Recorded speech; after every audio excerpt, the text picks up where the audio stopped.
Bueno, como os he dicho, estamos en la sala McDonald's, aquí de este Palacio Municipal de Congresos, y contamos para ello, para este ejercicio, nuestro entrenador cerebral es Néstor Braidot.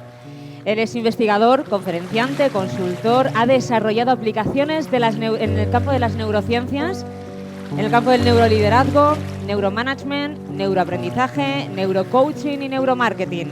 En la actualidad se encuentra trabajando en distintas metodologías destinadas a aumentar los estados de consciencia de cada uno de nosotros. Además, es consultor y asesor de organizaciones y empresas a través del Brain Decision Braidot Center. Muy buenas. Néstor, ¿qué tal? Gracias, muy amable. ¿Todo bien? Pues te dejo al público. Y vamos a tener que sacar la concentración estomacal para ponerla en otro tipo de concentración. Entonces, la idea es que se pongan de pie y tratemos de hacer circular un poquitito más el flujo sanguíneo de manera tal de alimentar el cerebro. Nos movemos un poco, si pueden hacer un giro, y los que se animan a hacer una flexión también, ¿sí? Sí. Hasta donde lleguen, ¿sí? Bien. Vamos a hacer un mix de algún tipo de ejercitación con explicación de qué y por qué hacemos esto. Les pediría que se sienten y miren un poquitito qué cosas hay que hacer para activar de alguna manera también la alimentación que requiere el cerebro. Yo les propondría hacer una pequeña práctica solo para incorporarla y luego en sus casas la pueden hacer con más tiempo y más extensión y tal vez con una cierta regularidad. Tenemos que hacer respiración, tenemos que aprender a respirar. De bebés salimos respirando, es cierto, pero esto no es suficiente, no al menos al nivel de lo que hoy estamos necesitando en la vida tan complicada que tenemos. Entonces, son 3 niveles de respiración. Yo les pediría que la primera, la diafragmática, requiere que pongan las manos aquí, sobre el hueso, ¿sí? Bueno, los que puedan unir los 2 dedos por delante y por detrás, les diría que ya están en condiciones, o están muertos, pero la intención es que ustedes puedan llenar totalmente los pulmones de aire, mantener con los pulmones llenos, bajar y eliminar todo el aire, retener también sin aire, a un conteo rítmico que me gustaría de alguna manera que ustedes lo incorporen también de memoria para guiar luego las prácticas. Entonces, vamos a iniciar llenando totalmente los pulmones a un conteo de 5 y los voy a ir guiando en la retención y luego en la eliminación del aire. Comenzamos ya. 1, 2, 3, 4, 5, retengo. 2, 3, 4, 5, expiro. 2, 3, 4, 5. Totalmente, por favor. 2, aspiro. 2, 3, 4, 5, retengo. 3, 4, 5, expiro. 2, 3, 4, 5, retengo. 2, aspiro. 2, 3, 4, 5, retengo. 2, 4, 5, expiro. 2, 3, 4, 5. Bien, lo dejamos así. 10 veces todas las mañanas. Al final les voy a decir el ejercicio que es previo a este, que lo dejé para el final por una cuestión de organización de la exposición. Pero este es el segundo ejercicio de las mañanas. La siguiente serie requiere que pongan las manos en las axilas y mantengan codos, todos los brazos doblados, totalmente horizontales al piso. Comenzamos con el mismo ritmo, la misma cadencia, el mismo conteo, llenando los pulmones. 1, 2, 4, 5, retengo. 2, 3, 4, 5, expiro. 3, 4, 5, retengo. 2, aspiro. 2, 4, 5, retengo. 2, 3, 4, 5, expiro. 2, 4, 5, retengo. 2. Bien, desarmo la posición. 10 de esta serie también. Luego, el tercer nivel, que es forzar un poco la posición poniendo la palma abierta de las manos en los omóplatos. Los codos, si pueden, totalmente rectos, dirigidos hacia el cielo. Sentados en lo posible también erguidos, ¿sí? Que el coxis apunte al centro de la tierra. E iniciamos el conteo respirando para limpiar el aire del último tramo superior y vaciar totalmente de esta manera, renovándolo. Iniciamos el conteo, 1, 2, 3, 4, 5, retengo, 2, 3, 5, expiro, 2, 3, 4, 5, retengo, 2, aspiro, 2, 3, 4, 5, retengo, 2, 4, 5, expiro, 2, 3, 4, 5, retengo, 2. Bien. Yo quiero decirles algo, contarles una pequeña historia para que de alguna manera entiendan por qué hago esto. Yo recibí mi primer diploma universitario hace unas cuantas décadas, tantas que no quiero explicar con números, pero con ese diploma quería comerme el mundo. Y empecé a trabajar en una gran organización, pero a poco empecé a darme cuenta de que las fórmulas, las recetas, todo lo que había aprendido en la universidad, a veces daba resultado, es cierto, pero no siempre. En un caso sí, en otro no. En una oportunidad sí, en otra oportunidad no. En un país sí, en el otro no. Y empecé a una investigación tal vez muy precaria, muy básica, adecuada a la edad que tenía en ese momento y adecuada a las posibilidades que en ese momento también tenía. Y seguí un camino donde en alguna medida aprendí algo, pero también me estrellé contra paredones, hasta que en algún momento me tocó en suerte, luego de algunos años ya de esfuerzo, tal vez inútil en muchos casos, me tocó en suerte comenzar por una invitación a dictar algunos cursos en la Universidad de Salamanca, aquí cerca. Y tuve la fortuna de que, y los que conocen Salamanca saben de qué hablo, en el nuevo campus, el que tiene 80 años de Salamanca, tiene Facultad de Economía de Empresas, donde yo dictaba, el Cafetín del Oviedo y la Facultad de Medicina. El primer edificio de medicina en aquella época era el Instituto de Neurociencias. Y empezamos a compartir el Cafetín del Oviedo con los neurólogos que venían del Instituto de Neurociencias. Y ahí se me abrió el mundo. Empecé a descubrir que las recetas no sirven si es que no se trabaja el cerebro de quien aplica las recetas. Las fórmulas no tienen resultado si no entiendes el funcionamiento del cerebro de quien le aplicas esas fórmulas. Y eso fue un comienzo, porque fue el comienzo en la década del 90. Y ustedes saben bien que en la década del 90 aparece algo importantísimo en la tecnología, quizá tan o más importante que toda la tecnología que vimos con la excelente conferencia de Silvia Leal. Aparecieron resonadores y tomógrafos. ¿Y saben lo que permitió ese aporte de la tecnología a las neurociencias? El poder ver un cerebro humano en funcionamiento. Hasta hace poco, hasta finales de los 80, había que esperar que se muera una persona para entender de su cerebro. De hecho, ustedes saben que Einstein, fallecido en los 50, ¿no?, tuvo su cerebro repartido post-mortem por cuanto instituto de estudios neurológicos en el mundo había, para descubrir el secreto del máximo exponente de inteligencia en el siglo pasado. La historia es un poquito más dura, porque en realidad el cerebro de Einstein, ustedes saben, fue robado inicialmente y se guardó durante 2 años por el médico que le hizo la autopsia. Pero esa es una historia un poquito más dura. Lo cierto es que no se pudo descubrir mucho. Muchos dicen, bueno, los pliegues, Einstein tenía así el cerebro. Pero la verdad sea dicha, es que el secreto de la inteligencia no está en el hard del cerebro, no está en la estructura del cerebro, está en el funcionamiento. Y para observar el funcionamiento hay que observarlo vivo. Y eso fue el inmenso aporte de las neurociencias.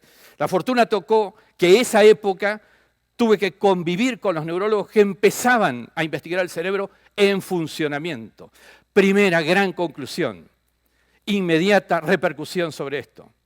grandes descubrimientos para prevenir o curar enfermedades. De hecho, miren, los premios Nobel de Medicina desde el 96-97 a esta parte, la mayoría fueron por neurociencias. Inmediatamente comenzado el milenio, explotó la aplicación extra medicina de todos estos descubrimientos. Inicialmente de forma incipiente y tal vez con duras resistencias.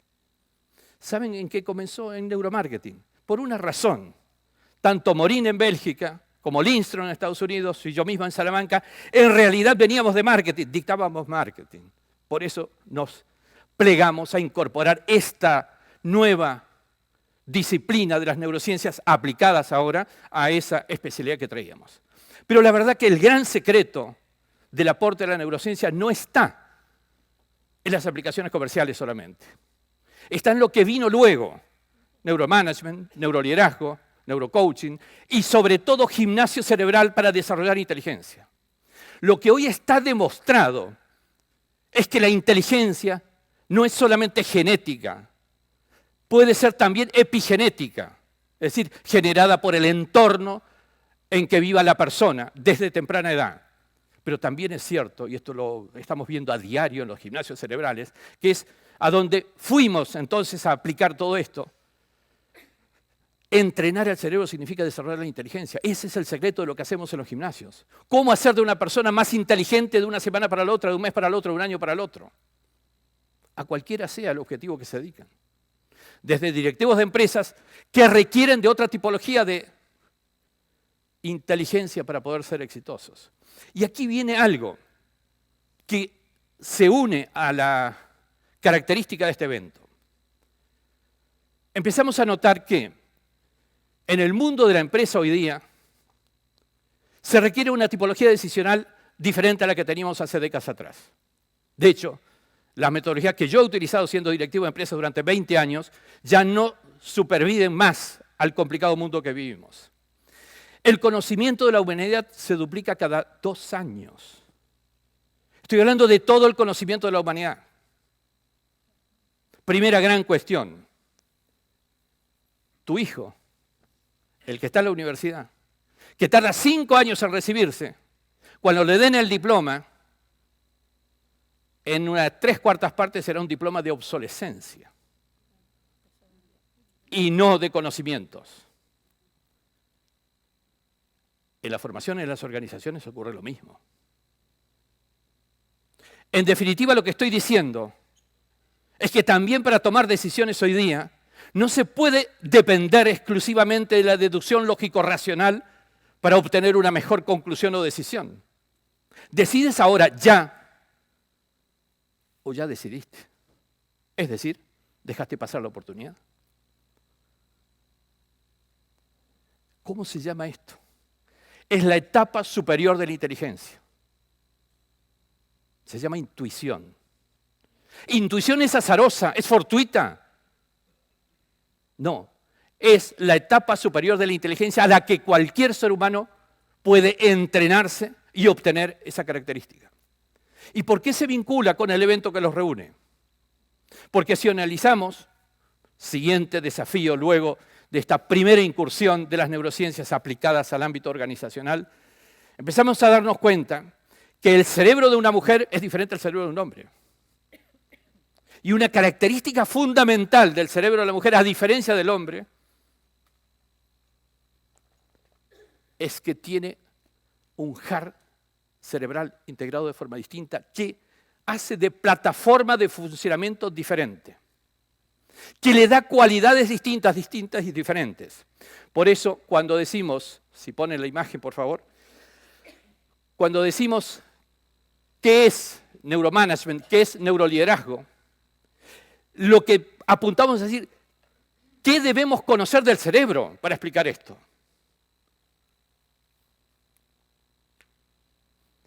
Hoy las decisiones ya no son racionales y lógicas, las decisiones son decisiones intuitivas.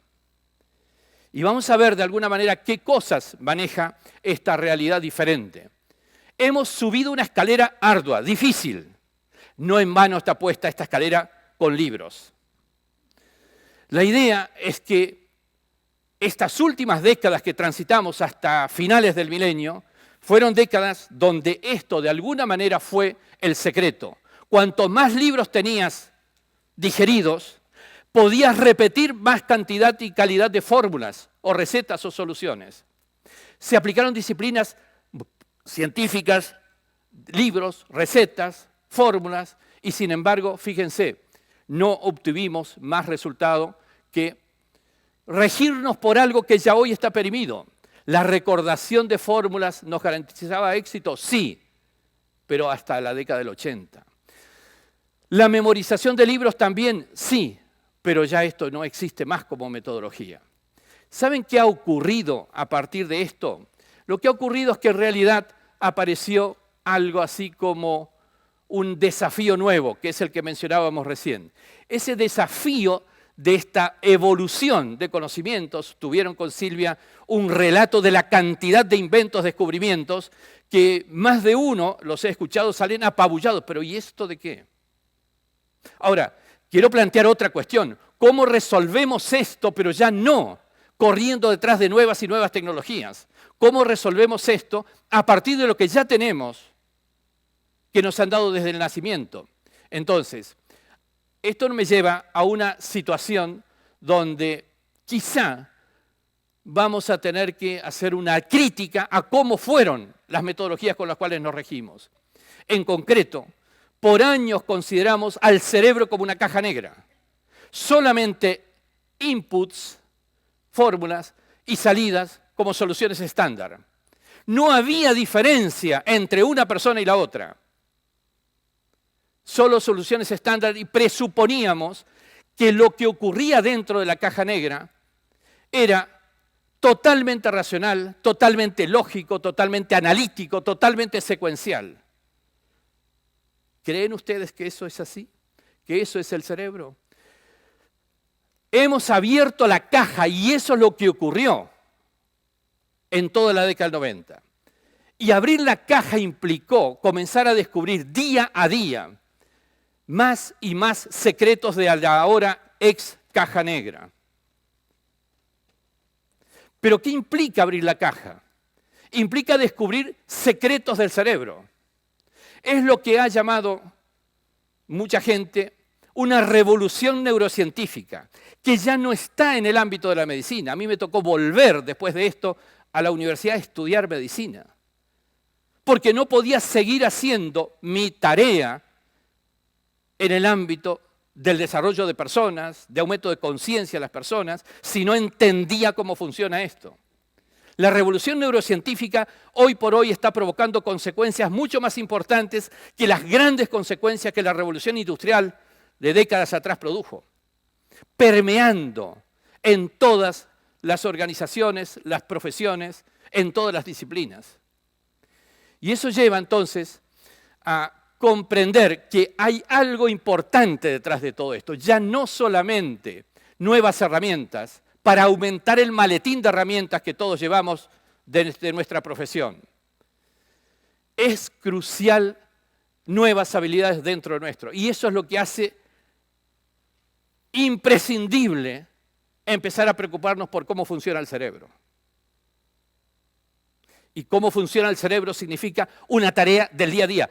Todos los días comes, ¿verdad? Todos los días duermes, ¿sí? Cada tanto vas al gimnasio. Por eso dije cada tanto. ¿Y del cerebro qué? Es algo, leer, sí, pero no suficiente. Se requiere entrenarlo.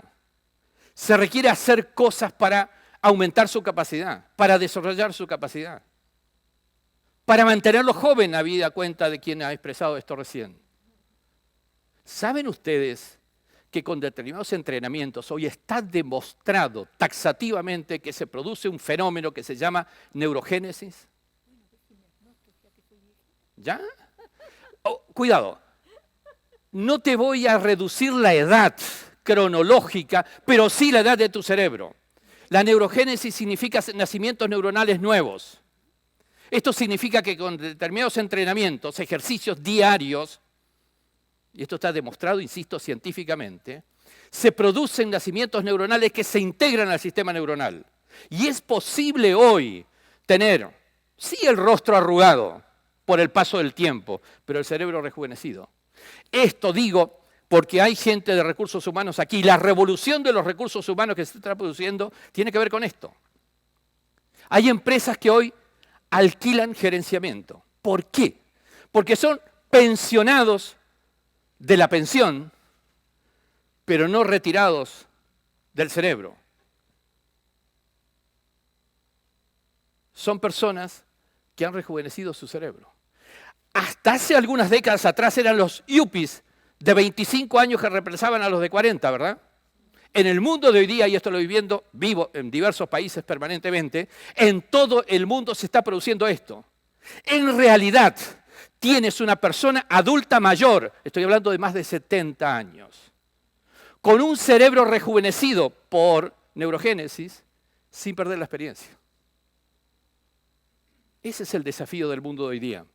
Por eso digo, empecemos a preocuparnos donde la verdadera meta tiene que ver con el aprender a aprender, no aprender aprendidos. ¿Qué significa esto? Porque tu hijo en la universidad, lamentablemente, y en todo el mundo hay muy pocos lugares donde esto se haya corregido. Tu hijo aprende aprendidos. El librito del profesor, todo profesor que se precie escribe su librito de la materia, ¿verdad? O la clase. Yo me he dedicado décadas a la actividad académica también e hice lo mismo. Por eso quiero corregirlo públicamente. El problema es que ese librito y esa clase está bien y te va a servir por un año. ¿Y después? El problema también existe en el hecho de que has incorporado en tu hijo un condicionamiento cerebral durísimo. Para ser exitosos, aprende de memoria tu libro, el libro del profesor, y la clase del profesor. Respondes taxativamente las preguntas que siempre son las del libro y serás 10 felicitado. Salen al mundo profesional y solo saben repetir el nuevo profesor, es decir, el dueño de la empresa. Y hoy las empresas ¿qué buscan? ¿Alguien que repita?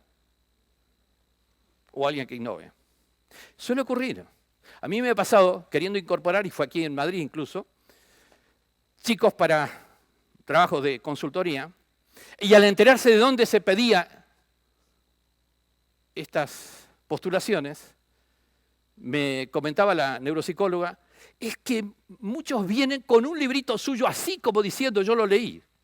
Yo le dije, mira, qué bien, márcame con una crucecita a los que vienen con el librito mío en ristre. Viene la neuropsicóloga toda contenta, miren, he seleccionado 10 que son increíbles, pero 8 son mejores. Se han leído su libro, acá los tiene marcaditos. Bueno, toma estos 8 y me los tiras al cesto. A ver los otros 2. ¿Cómo?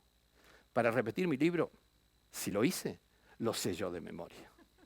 No hace falta que alguien me lo venga a repetir. Que me vengan a cuestionar, sí, pero no a repetir.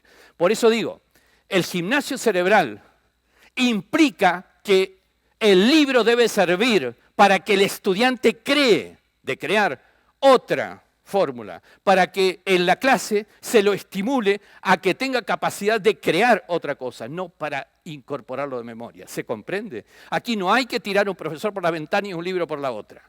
Estoy diciendo, hay que utilizarlo adecuadamente. Y a partir de esto entonces, digo, el aprender a aprender, y esto lo digo por algunos que peinan más de 50, requiere aprender a desaprender. No estoy diciendo que en el cerebro no tienes lugar para otro aprendizaje si no desaprendes el anterior. Estoy diciendo que si no desaprendes el anterior, en realidad te va a ser imposible aprender otra cosa porque el aprendizaje anterior es una valla, es un muro. Entonces empecemos a aprender a desaprender. Y esto es lo importante. Si no muchos, me incluyo, estaríamos en la plaza intentando jugar al ajedrez. Con suerte. Y avanzando un poco en este tema, creo que las baterías de esto, vamos para atrás, no, me las están pasando muy rápido, ¿eh?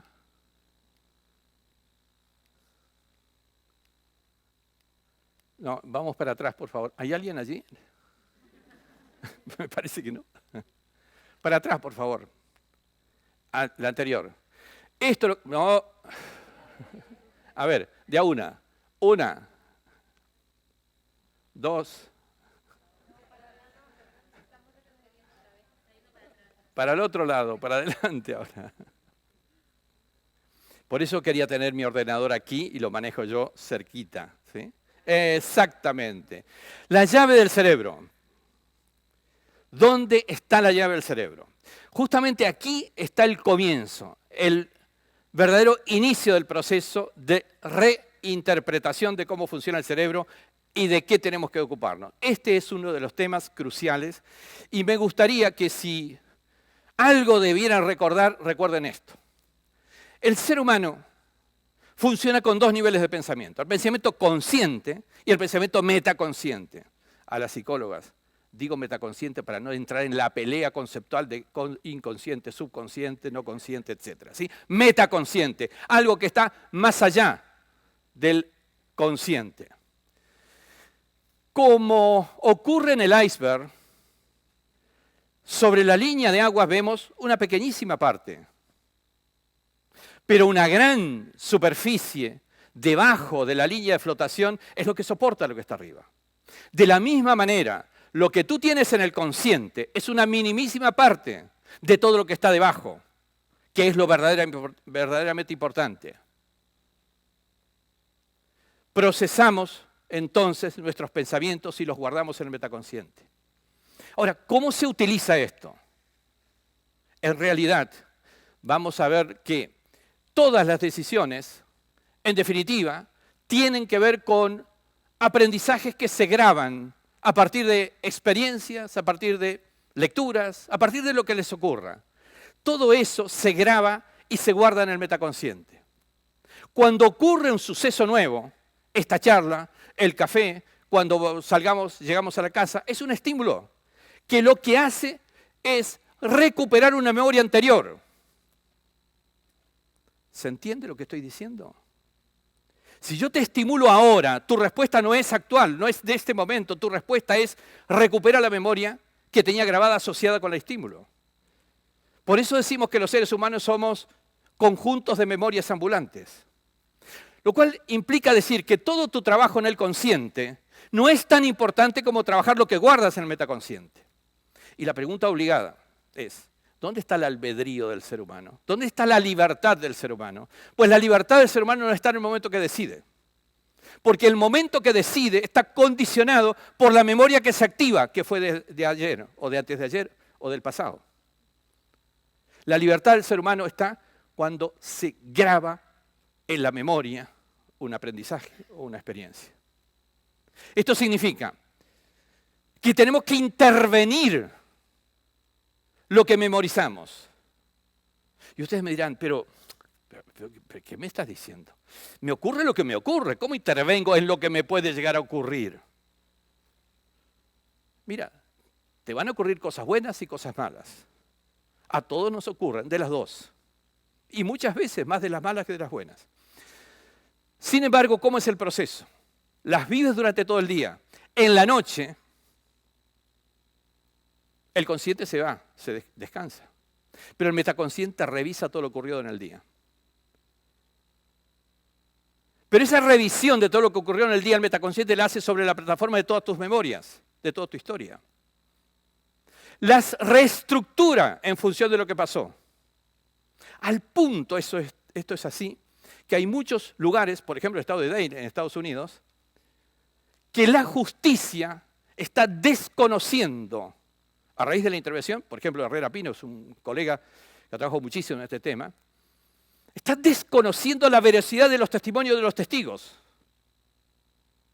Porque alguien que es testigo de un hecho de hace 6 meses, en realidad la memoria no se guarda exactamente como ocurrió hace 6 meses, se actualiza. Entonces el testigo no sirve. Mal podemos nosotros entonces desconocer esto.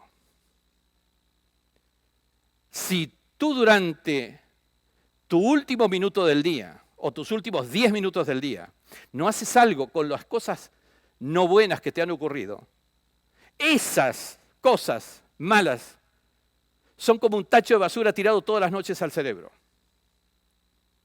¿Se entiende? Un pote de basura tirado al cerebro diariamente, condicionando todas tus decisiones a posteriori. Por eso uno de los temas, y esto yo lo aprendí duramente en la India, durante algunos de mis viajes a la India, todas las noches, todos los directivos que trabajan con nosotros en nuestro gimnasio cerebral, todas las noches hacen una meditación previa a dormirse.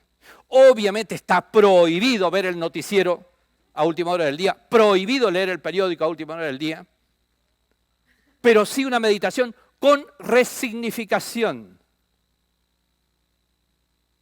Me refiero a que tienen que darle otro significado a la ocurrencia. Por supuesto, a la negativa. Esto es, transformarla al menos en aprendizaje. ¿Saben qué? Esto significa empezar a contar con personas que tienen estimulaciones y memorizaciones positivas para su toma de decisiones posterior. Este es otro ejercicio obligado de los gimnasios cerebrales. Proteger el cerebro y darle características más apropiadas para la vida que estamos viviendo. Por cierto, decidimos con lo que nos provee el metaconsciente. Es decir, el metaconsciente es el que inicia la respuesta. Más aún, está demostrado que el metaconsciente hace activar el cerebro instantes antes de ser consciente del estímulo. Esto es, en el caso de la mujer, al ser más sensible emocionalmente, graba más firmemente el metaconsciente y tiene más probabilidades de esa reacción más ajustada a esa grabación, a esa memoria.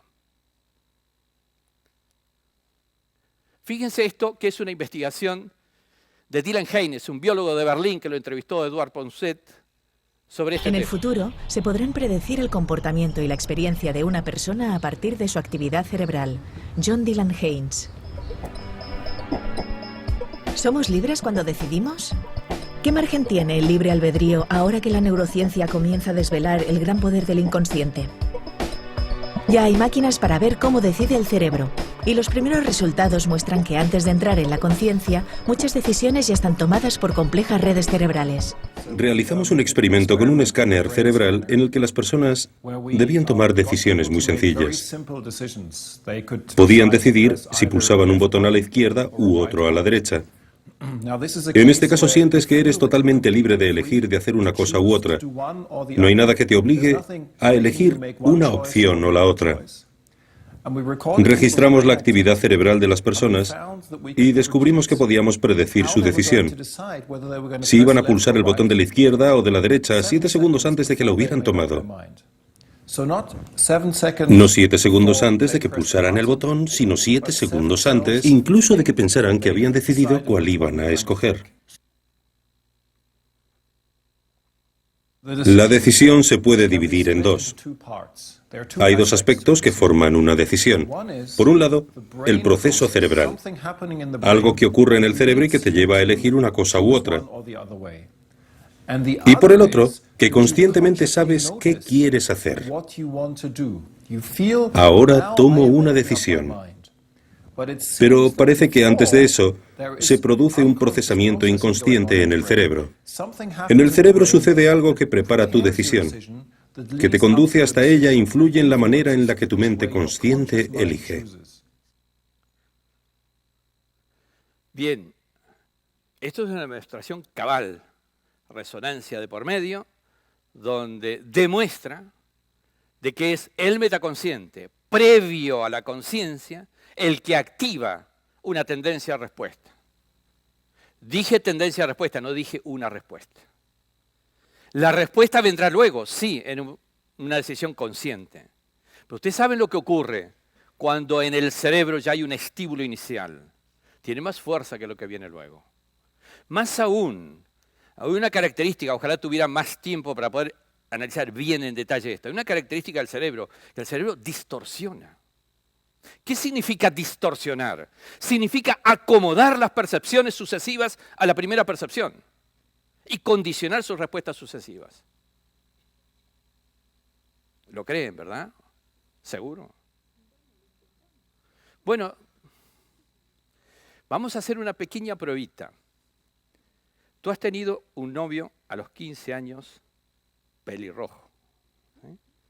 Que se portó muy mal contigo. La verdad, ni nos atrevemos a decir. Una experiencia horrible.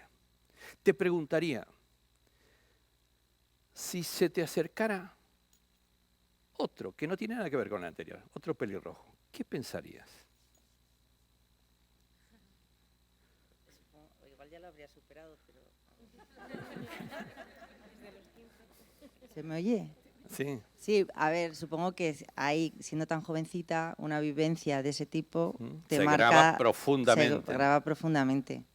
Otra cosa es que si luego te has encontrado otro mejor, pues haya podido No, claro, mejorar. no, estoy hablando no de otro mejor. Pero sí, estoy se hablando graba porque eras muy jovencita y te marca. Te marca. ¿Pero qué culpa tiene el segundo pelirrojo? Más te digo, yo he publicado el año pasado un libro de neuromanagement que le han puesto tapas rojas. Yo me animo a decir que ni siquiera te atreverías a comprar ese libro. Entonces, eso es lo que pasa con todos, más allá del ejemplo.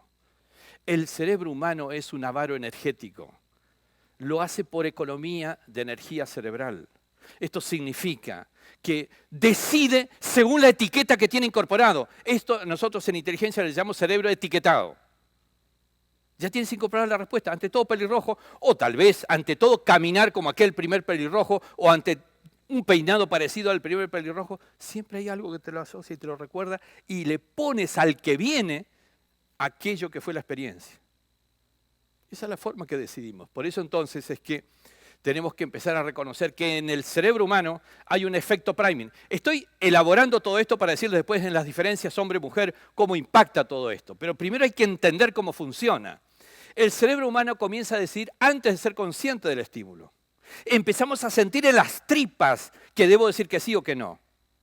Y por cierto, antes que la razón consciente, antes que la lógica racional se active, el metaconsciente comienza a responder. Con esa característica, influenciado por lo que pasó, por lo anterior. Por eso decimos que se crean tendencias de respuesta sin condicionamientos, de análisis formales, conscientes o incluso racionales. Por eso es que es tan importante empezar a analizar algunos aspectos que tienen que ver con el género. Y aquí entramos un poco en el juego. ¿Qué tiene que ver el género de diferencia en cuanto al procesamiento decisional? ¿Cómo juega esto entre tantas diferencias? Yo estoy escribiendo ahora un libro sobre neuroliderazgo de la mujer y no se imaginan la cantidad de diferencias, pero que no son diferencias, y lamento leer lo que leo en los periódicos, que requieren que la mujer sea protegida. ¿Saben qué? Para el mundo que viene tiene mejores condiciones. En el mundo. A pesar de que en el mundo todavía hay países donde se prohíbe la educación de la mujer, a pesar de que todavía vivimos en un mundo machista. Yo recuerdo, y no quiero mencionar quién ni nada, porque un gran amigo mío de la Universidad de Salamanca tenía una novia, que era una de las líderes del feminismo combatiente de España. Tanto en la universidad, era una catedrática, en la universidad, como en días de veraneo allí por Asturias. Yo decía, pero oye, me voy a cambiar el nombre, Marta. Es que no puedes pretender que la mujer entre al campo del hombre a competir con las habilidades del hombre, que no las tiene al nivel del hombre. Compite con las habilidades de la mujer. Tienes una diferencia. Y la diferencia es importante. ¿Por qué? Fíjense, desde pequeñas cosas demostrativas del tema. El cuerpo calloso masculino, cuerpo calloso es lo que está debajo del pensante por sobre el límbico, como una caparazón que protege y sostiene al pensante, es más angosto y más grisáceo. El cuerpo calloso femenino, ¿sí?, es más ancho y más blancuzco. Ustedes dirán, diferencia fisiológica, ¿y esto qué? Y lo que es interesante. ¿Por qué es grisáceo el cuerpo calloso del varón? Fíjense, los que puedan leer con poca contrastación. La materia gris se debe a que los núcleos o somas de las neuronas son del color grisáceo. Y la materia blanca deriva del hecho de que los axones, elementos de conexión entre neuronas, tienen una mielinización que les da ese color. Ergo, lo que estamos diciendo en realidad es que en materia de decisiones, las diferencias según el género son que el hombre tiene 650% más, 6,5 veces más materia gris en el cuerpo galloso que las mujeres. Pero la mujer tiene 1000%, 10 veces más materia blanca. ¿Qué quiero decir con esto? Que la decisión del hombre es más acotada, es más reducida en cantidad de factores para lo que fuera. Decisión de compras, quiero ver 300 tiendas antes de comprar, caso de la mujer. No, esto es así, pum, ya lo compré. O lo más preocupante, yo les decía recién en el descanso, debo reconocer con preocupación de género que las decisiones de punta de pirámide, que se llaman, ¿sí?, de líder, de jefe, de director, requieren mayor variedad de argumentos para una misma decisión. Debe comprender el problema financiero, el problema comercial, el problema de producción, el problema personal, el problema de todo tipo. ¿Cuál es la arquitectura cerebral más apropiada para decisiones de punta de pirámide? Naturalmente es la que tiene más cantidad de conexiones. Por eso digo, primer argumento de tantos que hay, donde digo, el mundo decisional hoy es más propicio para la actuación de la mujer con esta cantidad de conexiones posibles. No estoy hablando de que sea real, porque todavía en el mundo superviven tendencias machistas derivadas de la época en que no era la cantidad de argumentos que podías unir para una decisión, sino que era la fuerza bruta que era que imponía. En este mundo estamos viviendo entonces hoy otra realidad. Una realidad que, vamos a decirlo claramente, el ser humano varón utiliza menor variedad de argumentos y el de la mujer, dijimos, mayor variedad de argumentos. Pero en el caso del varón son más factores racionales, lógicos y analíticos. En el caso de la mujer, más emocionales, más intuitivos. Desde el punto de vista cualitativo, a lo que recurre un cerebro y el otro, también marca una diferencia. Dijimos, el mundo de hoy día, con la velocidad de cambios que tiene, requiere métodos decisionales no lógicos, no racionales, que llevan demasiado tiempo. Requiere métodos anticipatorios, intuitivos. Y el neuroaprendizaje, vuelvo al hijo que tiene en la universidad, lo que implica es tener la capacidad de resolver exitosamente aquello para lo que no te has preparado a resolver. ¿Cómo es la vieja metodología de las ciencias? Prepárate a resolver, inclusive en la segunda etapa, estudia casos que te van a enseñar cómo se resuelven casos, con todo lo que te has preparado para resolver A, B, C y D, y los casos de A, B, C y D, que te enseñan cómo resolver A, B, C y D, y con eso vete al mundo a resolver, no sé qué resolver, porque A, B, C y D ya no existen. No son los casos que te vienen. Es lo que a mí me pasó. Es lo que a todos los chicos hoy le está pasando. A, B, C y D, metodologías y casos con los que he estudiado, desaparecieron. Soy obsoleto. Hay que incorporar capacidad de resolver. Y eso es la verdadera inteligencia. Por eso tengo un detallito de comentario respecto a lo que vimos en la reunión pasada, antes del lunch. Toda la tecnología que quieras, pero la tecnología más importante es desarrollar esto. De lo contrario, vas a estar limitado. Por eso entonces vamos a tener que ver cosas tan interesantes como esta. Este es un cuerpo calloso de mujer en foto positrónica vista desde el límbico. Fíjense la cantidad de conexiones interhemisféricas que tiene. Y además, responde siempre con ambos hemisferios simultáneamente. Sus decisiones comprenden un mix de intuición y razón, de lógica y creatividad. Y si me olvido de otros temas que yo gusto mucho de mujeres, esta es la principal cualidad de la mujer. Su respuesta nunca va a ser igual que el del hombre. Ese es el principal factor por lo que digo, o integras al equipo con géneros diferentes, e incluso yo he estudiado, y por respeto me ciño a esto, he estudiado cerebros gays y cerebros lesbianas. Y esto también nos marca realmente una misma situación. Tienen que ver con características decisionales diferentes, mucho más ricas, porque el cuerpo calloso, al tener más materia blanca, implica que conexiona ambos hemisferios de forma mucho más eficiente que el del hombre. Al hombre no le pidas más de 3 cosas. La mujer te plantea 20. Y el mundo hoy te ofrece 20 cosas para decidir, no 3.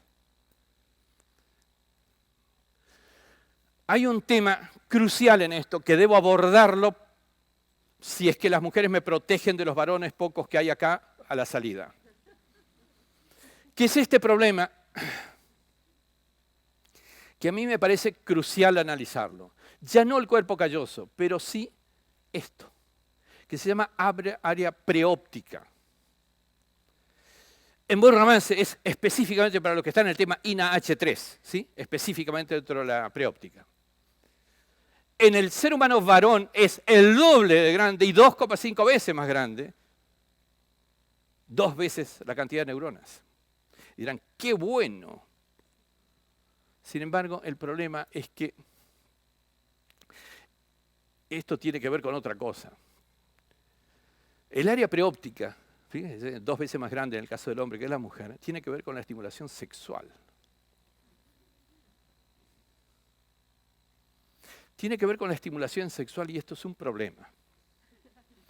Porque ustedes dirán, la mujer no es asexuada, pero es más equilibrada. Yo diría que incluso a todos nos pasa inconscientemente. Cualquiera sea el caso. Ustedes observen a un varón en la interacción. No tarda mucho en dejar de mirarle los ojos.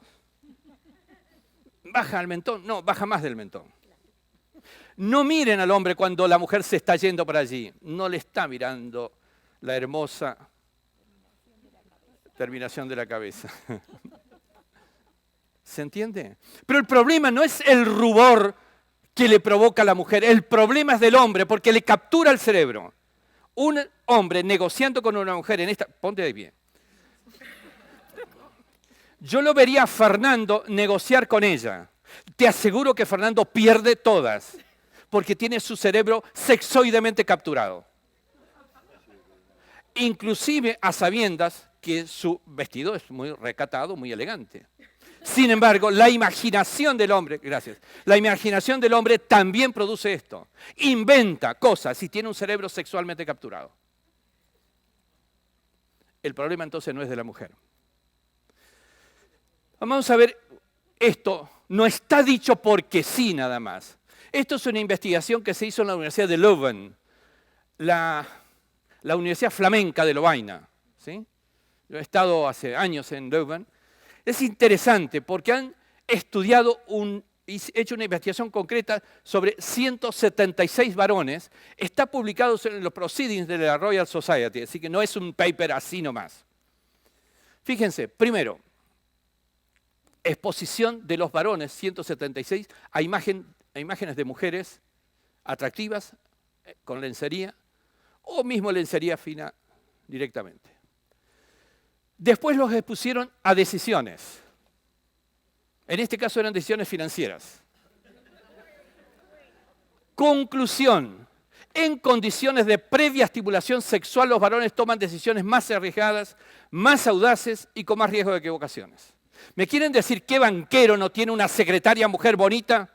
¿Me quieren decir qué banquero no toma decisiones influenciado por lo que se imagina, aunque no le dé 5 de bolilla en la secretaria? O no se inventó, no se hizo el rollo. Ese rollo es condicionante. Síntesis de la investigación. Perdón, acá saltó. ¿Me pueden volver otra vez a la que seguía, por favor? ¿Hay alguien allá atrás? Es que es varón, ese es el problema. Fíjense la síntesis. En varones, la toma de decisiones es más impulsiva, más audaz, asume mayores riesgos y comete más errores. El correlato en mujeres, no se encontraron estímulos visuales que afecten significativamente al tomar decisiones. Obviamente no eran estímulos de lencería femenina. Asumen menores riesgos y cometen menos errores. Y vamos a hacer una aclaración en beneficio de la señora. En ambos sexos, con la edad disminuye el nivel de testosterona y consecuentemente se reducen los riesgos en decisiones. ¿Sí? Es un tema, ¿verdad? Bien, esta es otra cuestión que me parece de menor impacto que la anterior, pero también es importante. El área de Broca, en el caso de la mujer, perdón, este caso de la mujer y en el caso de los, al revés, caso de la mujer y el caso del varón, ante expresiones calificadoras el de la mujer se activa más sensiblemente, sean positivas o negativas. Y el cerebro de la mujer contesta más sensibilizadamente por unas u otras. El ser humano varón es más independiente de la calificación. Y este también es un tema de diferencias entre uno y otro que afecta a la toma de decisiones. ¿No pasó una de más? ¿O yo he visto mal? Avancemos. Entonces, vamos a entrar a otro tema que me parece también crucial en la vida que estamos viviendo. Un cerebro estresado o condicionado es un cerebro limitado. Primer punto.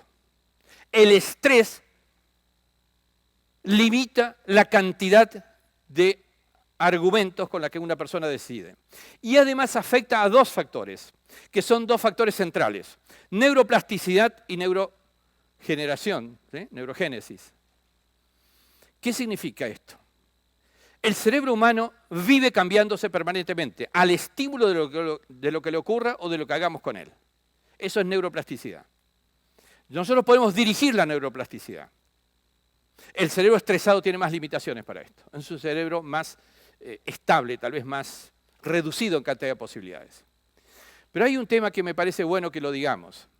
El cerebro estresado, para que ustedes se lleven una imagen, es un cerebro jibarizado. ¿Recuerdan las tribus que prensaban los cerebros? Bueno, funcionalmente es esto lo que ocurre. Es una especie de prensa del cerebro que lo acota, lo comprime. ¿Sí? Esto es el cerebro estresado. ¿Quién me puede decir que no tiene estrés hoy día en cualquiera sea la actividad que tiene? Por eso es que ejercicio.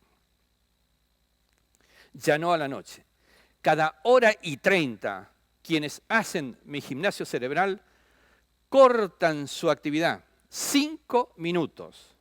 Cierran la puerta, cortan el teléfono. A veces hacemos acuerdos con las secretarias también, o los secretarios. Valga la aclaración, porque siempre decimos en femenino la secretaria, y no necesariamente es así.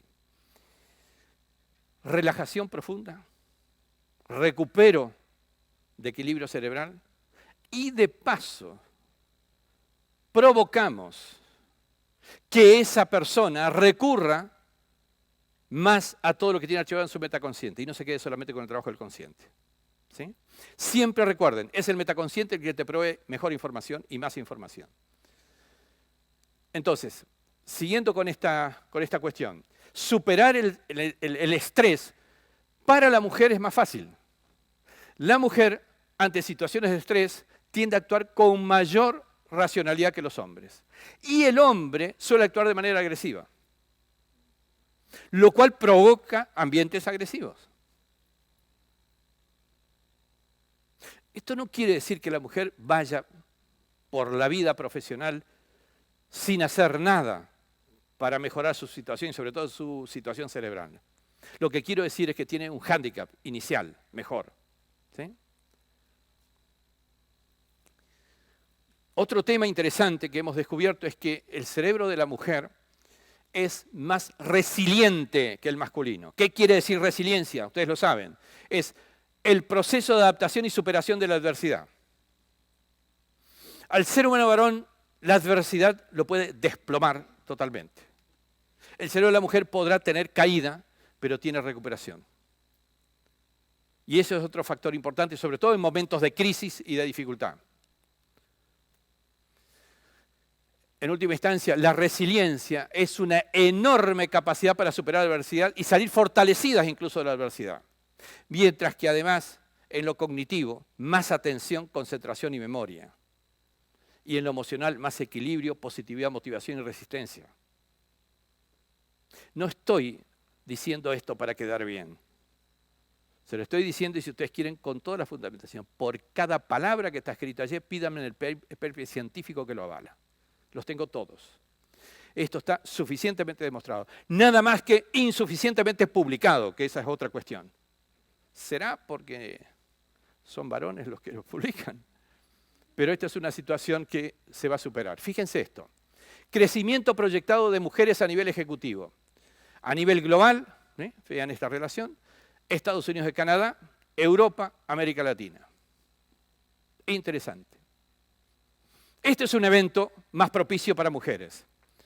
Pero yo vivo dictando conferencias por distintos países del mundo y sobre todo en países muchas veces complicados. Sin embargo, el predominio de las mujeres es increíble.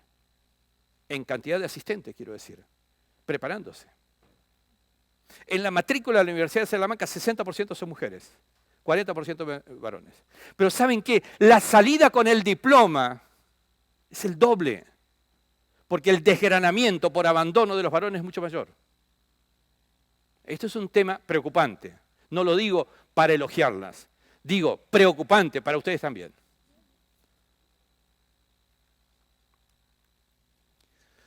Sí hay un temita acá que hay que resolver.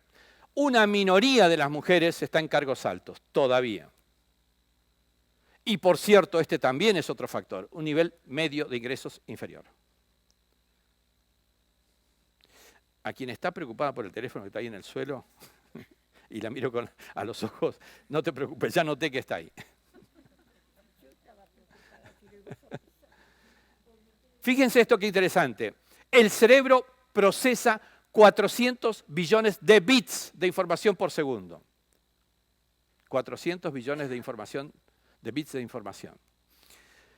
Y aquí viene algo que en los gimnasios, por eso pongo ya el titulito gimnasio. Solo somos conscientes, si es que no hacemos algo en materia de atención, de percepción, estos 2000 bits de conciencia se refieren al cuerpo, al tiempo y el entorno. Y piensen si no. ¿En qué piensan normalmente, habitualmente? ¿Qué es lo que tienen en la cabeza habitualmente? Tengo frío, tengo calor, tengo hambre, tengo la vecina, la prima, el hijo, el marido. En definitiva, hay que hacer algo. Esto es un cerebro con pocas posibilidades de tener éxito. ¿Cómo podemos superar estas tendencias limitantes?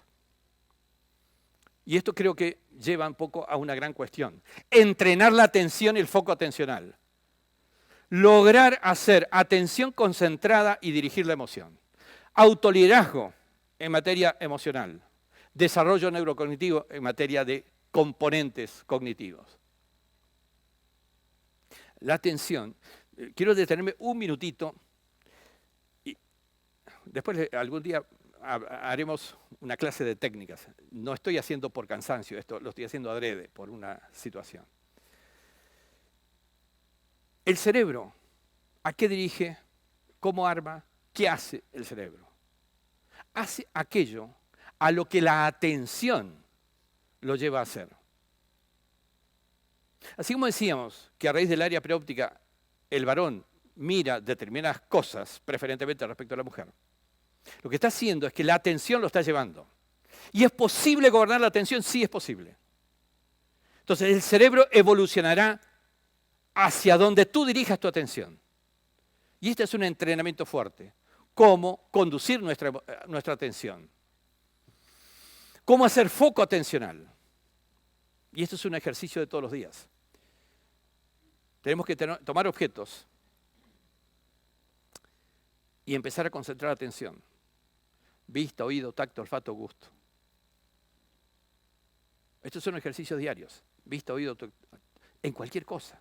Lo que estamos haciendo es entrenar a la persona a que pueda con todos sus sentidos, que son los únicos 5 caminos con los cuales entran cosas a su cerebro, a que dirija el cerebro a captar más cosas. Y luego a concentrar en un foco atencional para poder dirigir esto. Esto es lo que hace un inventor. ¿Qué hace un inventor? Concentra su atención en el área de actividad en la que está trabajando. Hace foco atencional en esto. Y al hacer foco atencional en esto, lo que provoca es que empiece este cerebro a tener concentración en este tema. Y por cierto, que eso les lleva a algo más interesante todavía. Lograr densidad de atención. Lograr densidad de atención significa modelar el cerebro.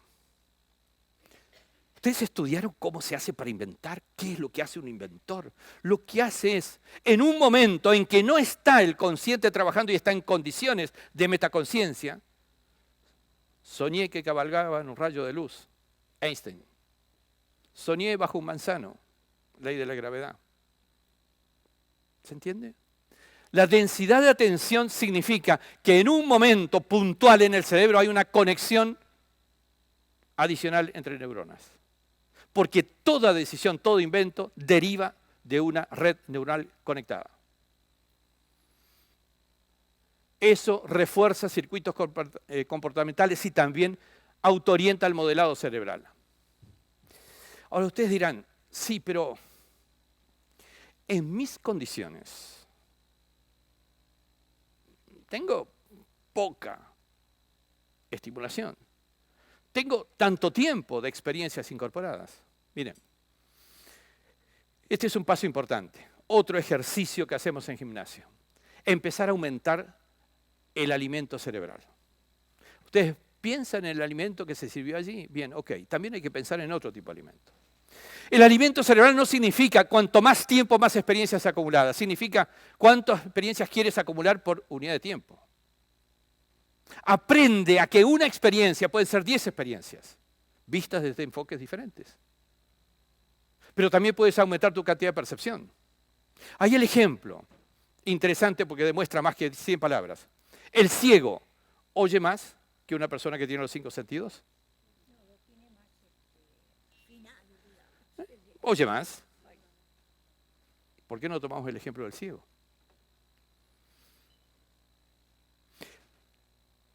Un ejercicio básico que hacemos hacer es el siguiente. Tienes que ver una película en tu televisor esta noche. Le quitas el sonido.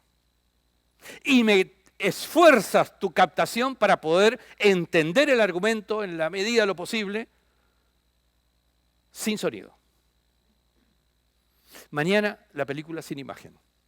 Esfuerzas tu atención para entender el contenido sin la imagen de la película. Ustedes dirán, pero qué tontera esto. ¿Es un ejercicio arduo? Sí, arduo. Pero ¿saben qué? Aunque no entiendan el argumento, el esfuerzo por captar más cosas flexibiliza neuronalmente las del sentido que está en posibilidad de captar. Y eso les provoca mayor cantidad de incorporación luego. Y en el momento que tengan los 5 sentidos aplicados, los 5 sentidos van a estar captando más cosas. Aumentar la cantidad de alimentación cerebral. A eso me refiero. Si no hacemos orientación y foco en esto, la deriva de la ocurrencia que tengas orientará tu evolución cerebral. Un ejemplo. Un pequeño librito que escribió una persona que salió de los campos de concentración, de Auschwitz, judío, de los pocos que supervivieron al campus, que tenía cuando entró al campus 2 de handicap en golf. Ustedes saben lo que es 2 de handicap. Para un no profesional es el sumum. Con decirle que yo tengo 25, 2 de handicap para mí es un imposible. Y él relata en su libro que cuando salió del campus, los amigos, pocos que le quedaban, lo llevaron a jugar al golf. No mantuvo los 2, pero tenía 5, logró. ¿Saben lo que es después de 2 años de campo de concentración? Y él relató el porqué. Todos los días yo jugué al golf. Que tenía eso. No. Todos los días, golpeando piedras en la mente, yo hasta olfateaba, olía el olor al pasto del campo de golf. Y practicaba los golpes todos los días. Esto además nos lleva a pensar, la imaginación tiene en el cerebro el mismo efecto que la vivencia real. Por eso es que es mentira si decimos, yo no tengo tal experiencia y por lo tanto no. Mira, imagínela y será lo mismo.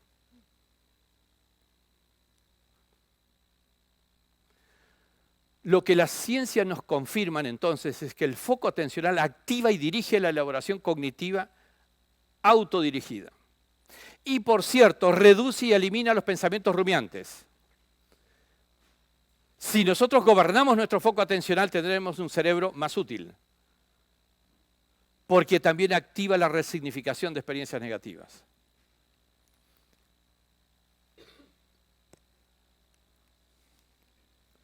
Fíjense, entonces el entrenamiento hay que mirar antes que solo ver. Somos habitualmente sujetos pasivos de lo que hay para mirar. No ponemos la proactividad que exige el ir a mirar cosas. Somos muchas veces sujetos pasivos del oír y no escuchar, que significa actitud activa, ¿sí? De ir a escuchar cosas o sentir proactivamente el tacto o percibir más por el olfato y el gusto.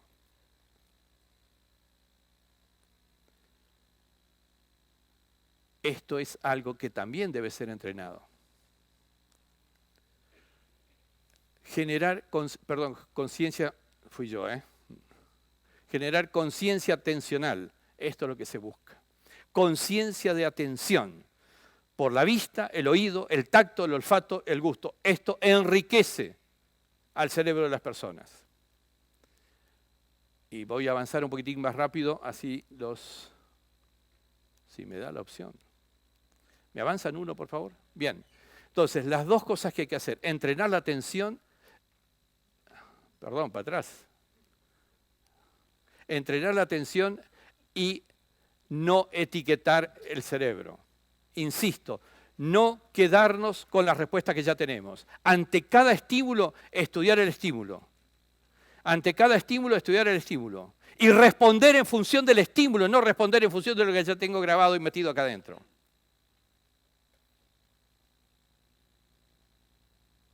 Esta es la razón por la cual podemos superar la instancia de limitación que muchas veces tenemos. Fíjense, un cerebro evolucionado con talento normal puede ser con ese estímulo transformado ¿en qué? En un cerebro que en definitiva lo que denominamos nosotros supercerebro, ¿sí? En la medida que me den el paso ahí está, supercerebro, que es un cerebro entrenado en gimnasio con mayor cantidad de conexiones. Esto es posible lograrlo. ¿Qué significa entrenado en gimnasio? Son entrenamientos neurocognitivos, atención sostenida, atención dividida, foco atencional, concentración, inteligencia en toma de decisiones y luego los autoliderazgos emocionales. Cómo lograr que la persona sometida a situaciones difíciles de estrés supere rápidamente las condiciones de estrés. Y esto es lo que se busca. Avancemos una, por favor. Bien, vamos a un regalito de un ejercicio simple. Es el primer ejercicio que todas las mañanas hay que hacer al levantarse. Un primer ejercicio lo vamos a poner en un ejemplo. Tiene que ver con la actitud. Actitud que hace a la diferencia, en definitiva. Vamos, ya esto no funciona.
¿No les cambió algo? ¿Sí? Esto, hecho todos los días a la mañana antes de salir a la calle, les cambia la forma que encaran el día. Por un par de razones. En definitiva, genera endorfinas. Esto mejora la actitud, mejora la comunicación. Por cierto, influye en la memoria y la atención. Y mejora la creatividad. ¿Qué ejercicio? Miren, yo recomiendo muchos ejercicios, pero el ejercicio más simple, más tonto algunos dicen, que puedo dar es el que más mails de agradecimiento me ha permitido recibir. ¿Qué es este? Todas las mañanas 1 minuto de risa frente al espejo. Eso es lo que nos da un cambio de actitud con las cosas. Podemos autoliderar los comportamientos y autoliderar también el desarrollo de nuestro cerebro. Esta es un poco la idea. Y en eso entonces es que focalizamos fuertemente en los gimnasios cerebrales. Este es el material que hemos publicado como para que tengan algo donde ampliar estos conocimientos, ¿sí? Son 2 etapas, en realidad. Esta etapa no la miren porque la serie fundacional que ya perimió porque es de, me duele decir, previo a la década del 90. La otra es posterior a la década del 90. Bien, gracias y preguntas, si pueden ser aquí bien y si no yo estaré un rato por aquí a disposición. Tenemos tiempo para una pregunta, 2 preguntas rápidas. ¿Tenéis alguna? ¿No?